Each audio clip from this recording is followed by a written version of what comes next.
Hi hello నమస్తే welcome to my channel. Many more happy returns of the day Shri సత్య.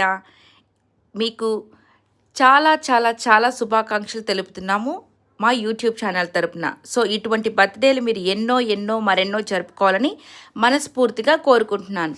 అలాగే మీరు చక్కగా మంచి హెల్తీగా ఉండాలని, అలాగే మీ పేరెంట్స్ని కూడా చాలా జాగ్రత్తగా చూసుకుంటున్నందుకు నిజంగా మీకు హ్యాట్స్ ఆఫ్ చెప్తున్నాను. అలాగే ఇంకా కూడా మీ మమ్మీ త్వరగా రికవరీ అవ్వాలని, మీ ఫ్యామిలీ కూడా హ్యాపీగా ఉండాలని మనస్ఫూర్తిగా కోరుకుంటున్నాను. మీకు మంచి మంచి ప్రాజెక్ట్స్ రావాలి, మీరు అనుకున్న ప్రతిదీ కూడా సాధించి మంచి ఉన్నత స్థానంలో ఉండాలని మనస్ఫూర్తిగా కోరుకుంటున్నాను. అలాగే మీ ఫ్రెండ్స్ అంతా కూడా మీరు అంతా హ్యాపీగా ఉండాలని, మీ లైఫ్ సక్సెస్ఫుల్గా లీడ్ చేయాలని మనస్ఫూర్తిగా కోరుకుంటున్నాను. ఈ వీడియో అంతా మీకు అందరికీ నచ్చినట్లయితే లైక్ చేయండి, షేర్ చేయండి, కమెంట్ చేయండి, సబ్స్క్రైబ్ చేసుకోవడం మర్చిపోకండి. Thank you so much for watching.